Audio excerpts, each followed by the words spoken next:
pagpapaalala, Lord God, at ng mga salita mo na magiging taglay ng pagpapala ng aming mga kaluluwa. Wala kang ibang nais ang pakipagpapala mo sa ibang lamang, Lord Jesus. Lord, sa umagang ito, pinatagubilin ko po sa iyo ang mga anak ko dito, Panginoon. Tunay nga, Lord God, ang distraction, Lord God, ng kaaway, wala na itong visa sa pangalan ng aming Panginoon Jesus Cristo. Lord, we claim, Lord God, na victorious na ang gawain mo, Lord Jesus. And all this we pray in Jesus' name. Amen.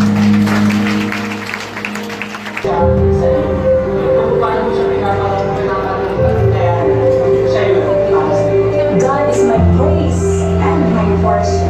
Dahil sa lahat ng pinagdaanan ko sa buhay, sa lahat ng trials sa buhay, kahit ano pa man ang uling ng stories, God always completes me.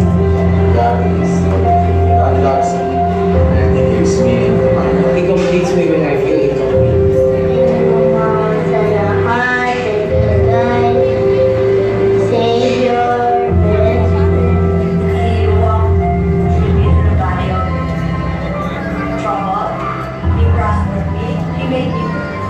God provides everything we need. God heals our sickness. At lahat-lahat para sa akin habang nakaharap ko lahat ng struggles and problems na inaalam niya para sa akin. Siya yung Diyos na kung ano yung aking kailangan, siya yung nagpo-provide. Kung sino yung God na magbibigay sa akin ng kaligayahan, siya yun, pag ako'y nalulungkot. Kung sino yung Diyos na magbibigay sa akin ng kalakasan sa oras ng ating kahinaan, siya yun. Yung Diyos na magbibigay sa akin ng pagmamahal, kapag kailangan ko ng pagmamahal, siya yun. Nagbibigay ng strength, wisdom, guidance, good health, God is my great provider. Sabihin ko man ako ay nag-isa o single, pero wala akong alinlangan kayanin ang lahat dahil nandun yung provision ng Panginoon sa buhay ko.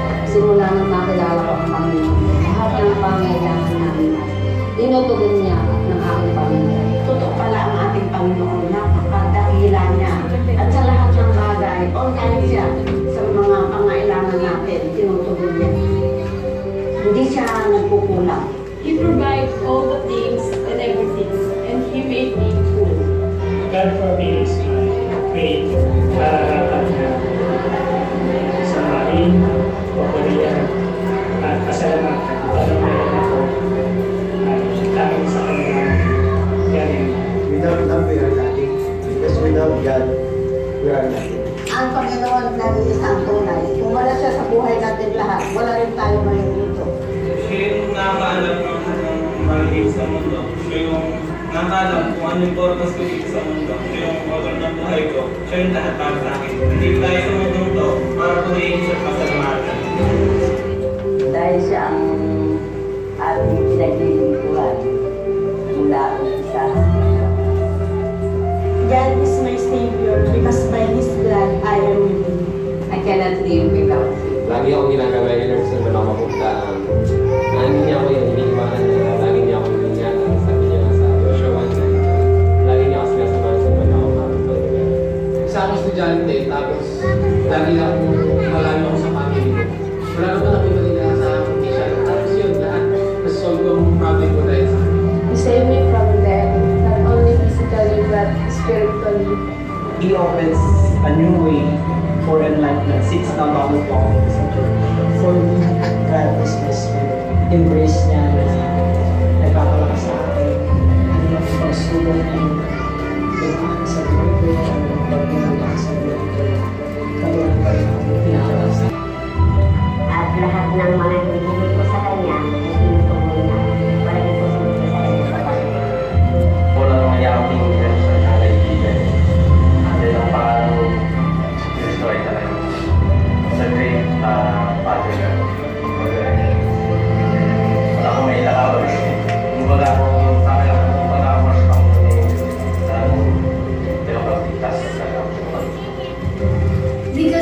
whatever challenges that I face, He is always beside me to guide me. Panginoon ay aking boss. Kung hindi ko nasunod ang pagpagawa niya sa akin ay parang hindi na ako naging tapat sa Kanya.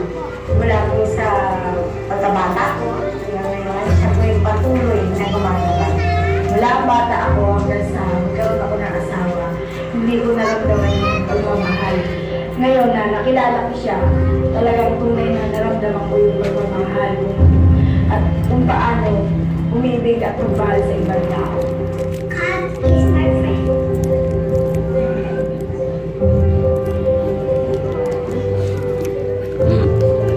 Abundant harvest of more souls who will seek a relationship with God. Ang lingkod ng Diyos at ang kanyang tinalagang ating pastol, Reverend Pastor Josie Natal.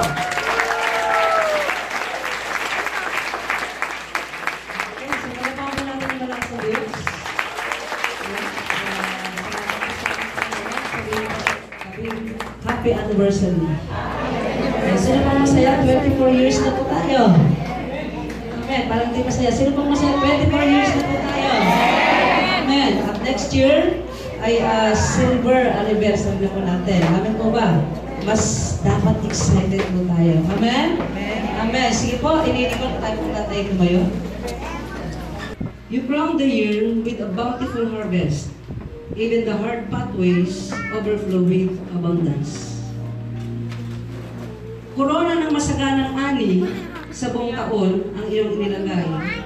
Kahit na ang daang mahirap ay iyong pinapaapaw ng kasaganahan. Tayo po ay Hallelujah!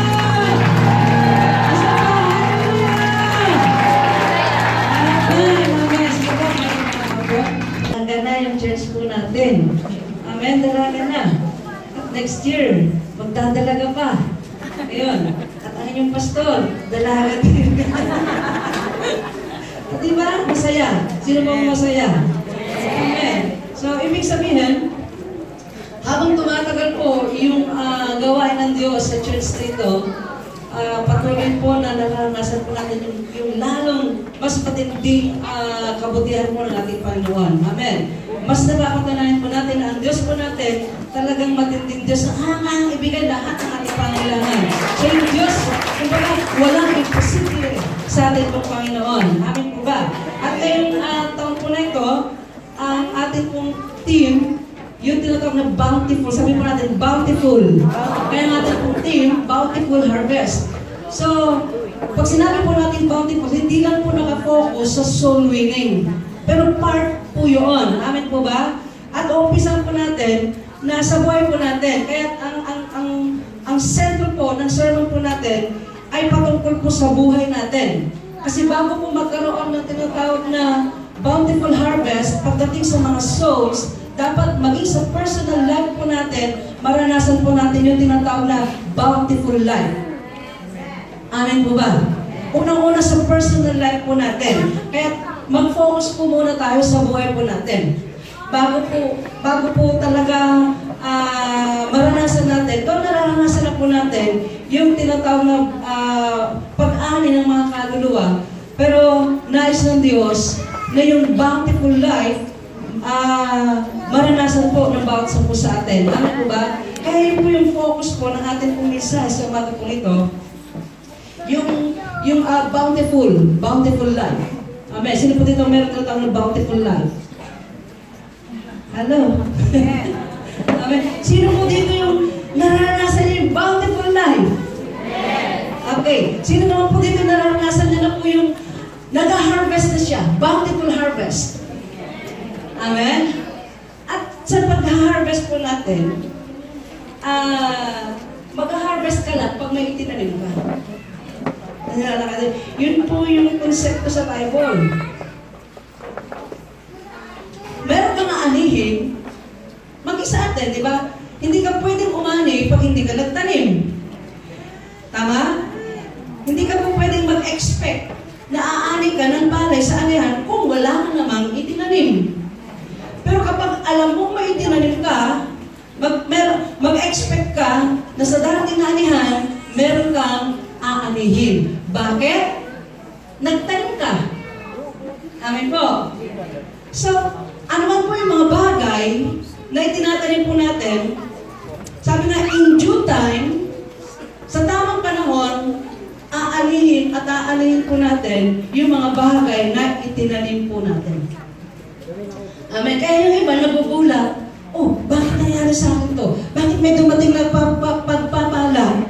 Huwag ka nang magulat kasi nagtanim ka. Panahon na inaani mo yung bagay na itinanim mo. Tama? Kaya mag-ani ka ng kabutihan, aani ka ng kabutihan. Sabi nga, what you sow, you reap. Kung ano yung itinanim mo, yun ang aanihin mo. Tama? Nagtanim ka ng kabutihan, aani ka ng kabutihan. Nagtanim ka ng panalangin, mag-expect ka na may nananalangin din sa'yo. Nagbigay ka, mag-expect ka, ang Diyos, bibigyan ka din. Amen. Ang problema sa maraming mananampalataya, ayaw magtanim, pero gustong umanin. Hindi po pwede yun, mga kapatid. May mga bagay, punta tayo sa negative side. Amen. Kita niyo yung katabi niyo. Sabi sa kanila, happy anniversary ulit. Happy anniversary. Ako po yung masaya. 24 years na po ako dito sa church. Dito sa Bakat Uno. Dito na ako nagdalaga. At dito na rin ako magsi-senior citizen. Yeah, sama-sama po tayo. Walang iwanan. Amen po ba? Yeah. So, na-bless po ba tayo? Magmulang amina? Amen. At salamat po sa Diyos. Naniniwala ko ng Panginoon po kayo nandito. Okay, balik po tayo sa pag-aani. Nagtanim ka ng kasamaan, syempre, anong aanihin mo? Ganun din. Ulitin ko pong sabi sa Bible, what you sow, you reap. Kung ano yung tinanim mo, yun ang aanihin mo. Amen po. Okay? So, kaya mag-ingat-ingat po tayo sa mga bagay na ating itinatanim. At, tawag dito, magtanim po tayo. Amen po. Para magkaroon tayo ng tinatawag na bountiful harvest. Okay? So, sige po, punta po tayo dito sa sa tinatawag na bountiful life. Gusto ko po munang fokusan yung personal na buhay ng bawat isa po sa atin sapagkat nais ko at naniniwala po ako na nais ng Panginoon magkaroon tayo ng bountiful life or sabi po dito, yung buhay na masagana umaapaw. Amen? Sino po gusto ng gano'n? Kaya sabi po dito, basta ulitin ko po, you crown the year with a bountiful harvest. Even the hard, ganda po, even the hard pathways overflow with abundance. Ang ganda sa Tagalog nito, sabi dun sa dito sa banal ulit, kahit na ang daang mahirap, okay? Kahit na ang daang mahirap, kahit na doon ka sa mahirap na sitwasyon, kahit na tinatahak mo ay mahirap, amin po, punong-puno ka ng problema, dahil ikaw ay naglilingkod sa Diyos, ang sabi po na dito, kahit na ang daang mahirap, ay iyong pinapaapaw ng kasaganahan. Amen. Even the hard pathway, sabi, overflow with abundance. Palamba ko na talaga. Ang dapat ko kayo sa akin yung overflowing na pagpapala ng Diyos. Ihanda po natin yung ating mga sarili. Okay? So, ano po ba ang ibig sabihin ng tinatawag na bountiful harvest? O, doon po na tayo sa word na bountiful. Ayan po yung ibig sabihin po ng word na bountiful. Ang sabi po dyan, ito'y mapuno, yan sabi natin mapuno, at mag-umapaw. Yan po ibig sabihin ng bountiful. Mapuno, at mag-umapaw tayo ng hindi malirip na kabutihan. Kabutihan niya kasabay ng pagpapala niya. Amin po ba? Nararamdaman po natin? Nag-ano po ba sa atin yun? Nagkaroon po ba ng magandang revelation sa atin? Yung ibig sabihin po ng bountiful? Nagsabi dito, mapuno. Sino po dito gusto mapuno sa mga ganito? At mag-umapaw. Ayan. Tayo nang hindi malirip na kabutihan niya kasabay ng kanyang pagpapala. Ang Diyos po natin ay Diyos na mabuti. Amin po ba?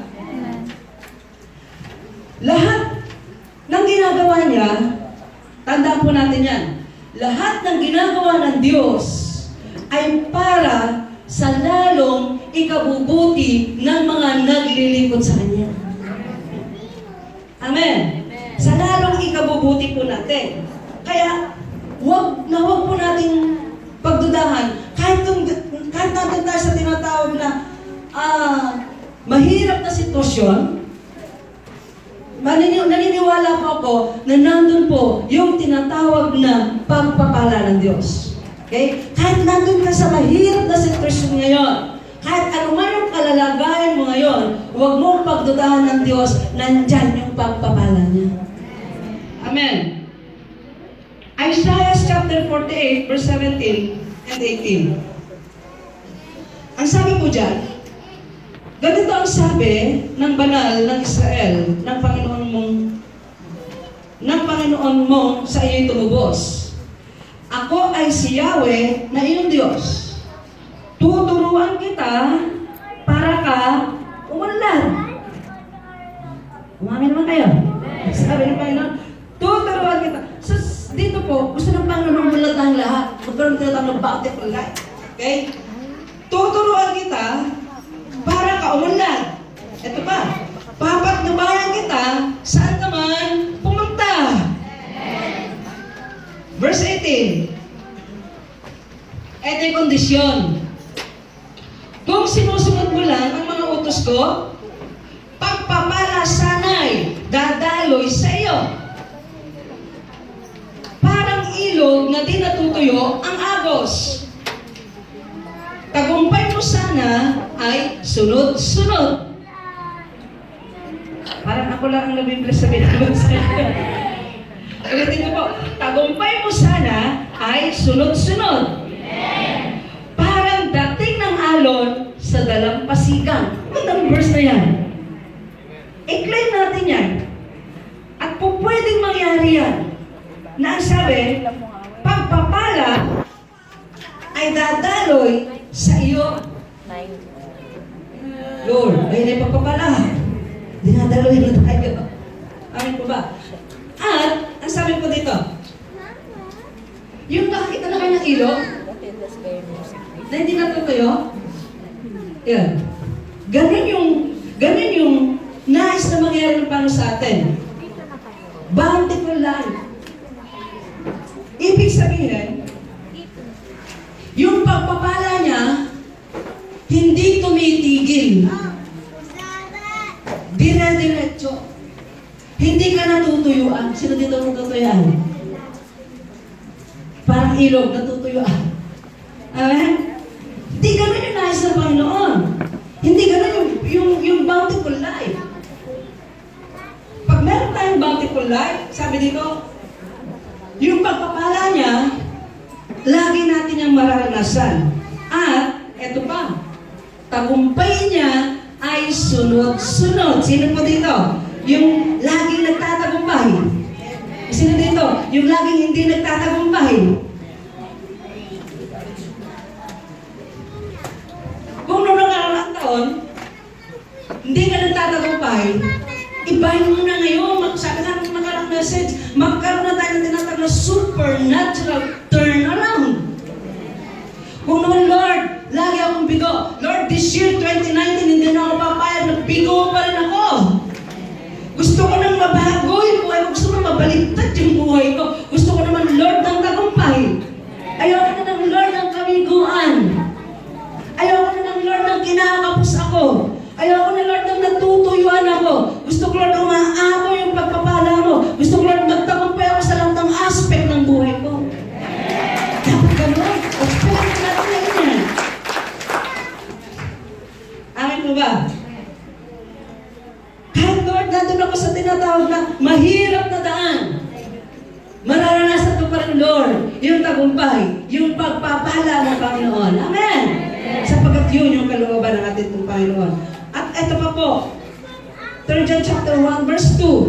Sino po nakakabasada dito? 3 John. Ang sabi niya po, Beloved, I pray that you may prosper in all things and be in health just as your soul prospers. Amen. Yun yung panalangin niya, na pagpalain tayo sa lahat ng aspect. Kung paano yung sa physical po natin, ganun din sa ating kaluluwa, sa ating pong espiritu. So, ibig sabihin, nais ng Diyos sa lahat ng aspect ng buhay po natin, magkaroon ng tinatawag na bountiful life. Amen. Kasaganahan, umaapaw, overflowing. Ibig sabihin yung cup po natin. Sabi nga, may cup runs over. Dumadami yan. Nag-overflow po yan. Amen po ba? Hindi yan natutuyan. Amen. Amen. So, ganun po yung nais ng Panginoon. Sino po dito may crisis sa buhay? Mga crisis. Yeah, minsan, pag sinabing crisis, yung parang kapos. Tama po ba? Kapos. Sino dito ang kapos palagi? Ulitin ko po. Sabi mo sa tagal mo, umawin ka. Sino dito yung kapos? Kapos sa pera. Kapos sa lahat. Sino dito yung kapos? Ibig sabihin, kapag ikaw ay laging kapos, nandun ka sa panahon ng krisis. Amen. Pero bagamat nandun tayo minsan sa panahon na gano'n, sabi nga, ang krisis, ito po, ang krisis ay kakapusan lamang, hindi katapusan. Amen po ba? Hindi pa yan katapusan. At sabi nga, ito ay pansamantalang kakulangan at hindi permanenteng kawalan ng kalagayan. Oh, amen po. Hindi pa yan katapusan. Bagaman dumadanas ka ng crisis sa panahon na ito, kapos ka lang sa panahon na ito, pero hindi pa tapos. Hindi ka pa tapos. Amen? Sabi nga, hindi ka pa tapos. Kapos ka lang. Amen? Ayan. Minsan kasi kapag dumanas tayo ng mga bagay na hindi maganda, parang tapos na yung paglilingkod, tapos na yung panalangin, tapos na lahat. Amen po ba? Amen. Pag wala kang pamasahe, tapos na yung pagpunta mo sa church. Hindi pa tapos. Kapos ka lang. At gusto mo mawala yung nakapusan na yan? Amen? Gusto mo mawala yung nakapusan na yan? Yung laging kapos? Sino dito? Umamit tayo. Laging kapos. Laging nasushoot. Laging kapos. So, ayaw ng Panginoon ng mga bagay na gano'n. At katunayan niya, ang sabi ng Panginoon, dito sa John 10:10, John 10:10, ang sabi niya, the thief, sabi, does not come except to steal, and to kill, and to destroy. Pero sabi ng Panginoon, I have come that they may have life, and that they may have it more abundantly. Amen po ba? Amen. So, ibig sabihin, unang-una, bountiful life, unang-una, is a God-filled life. Amen? Yan po ibig sabihin ng bountiful life.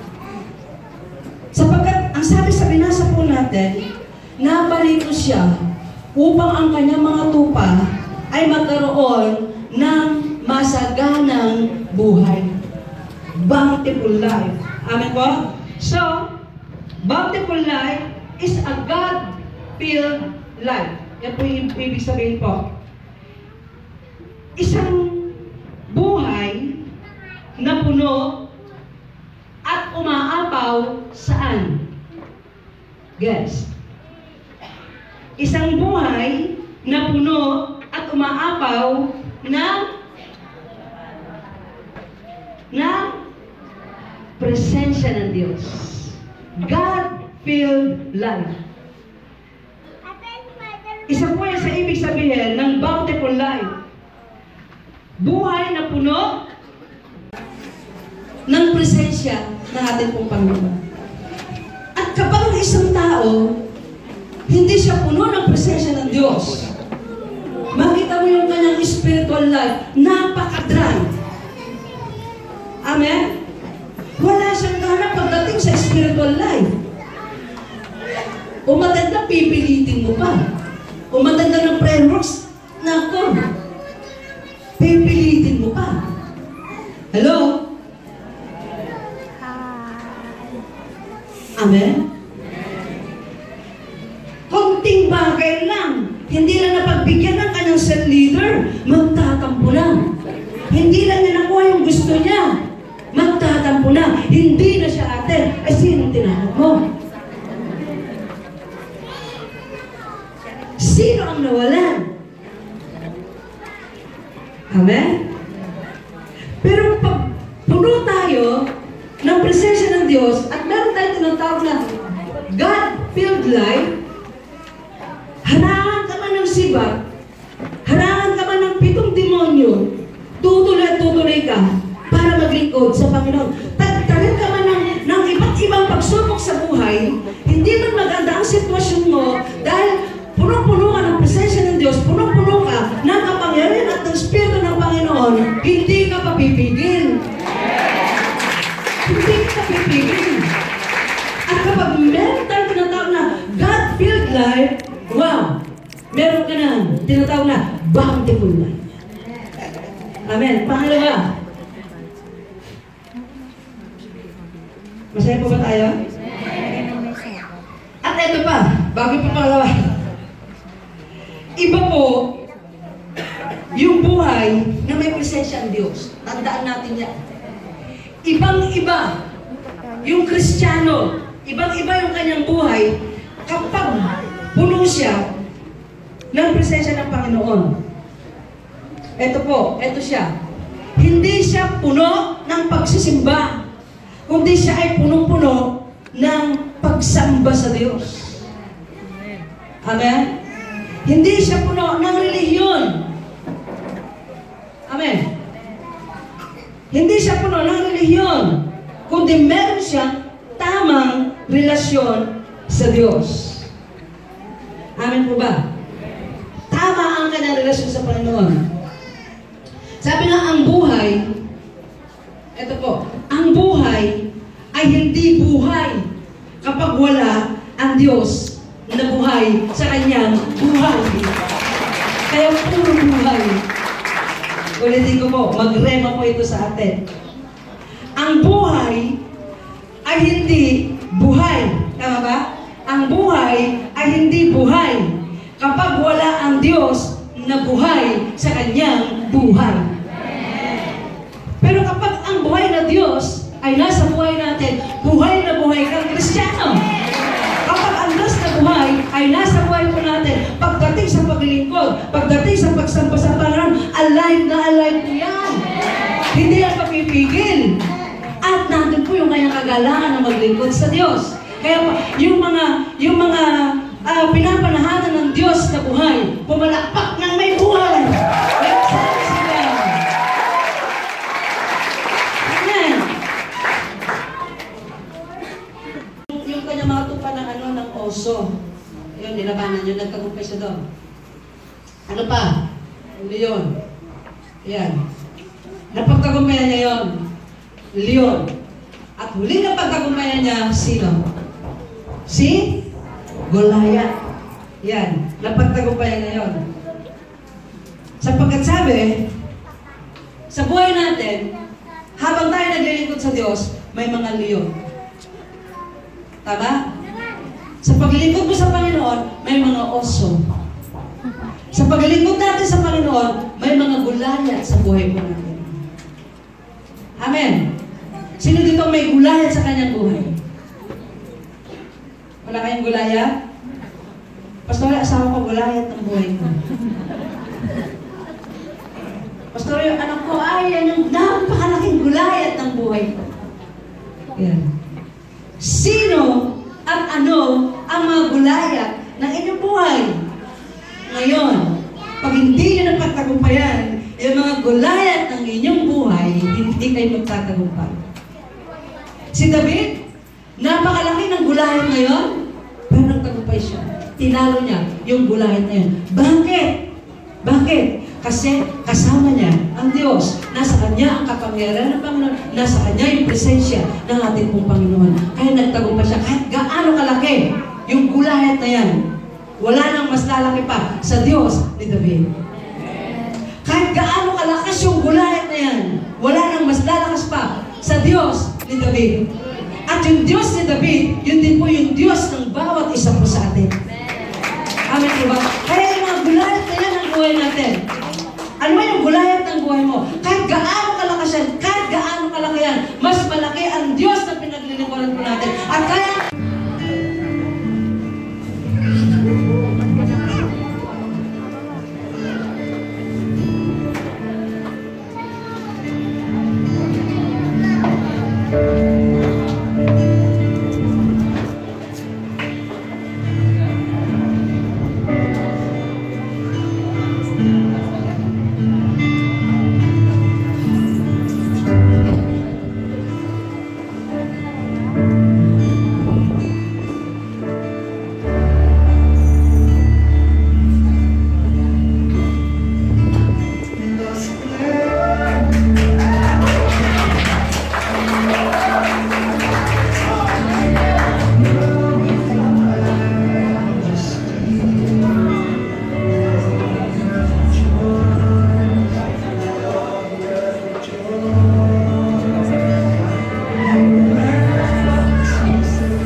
own name, so God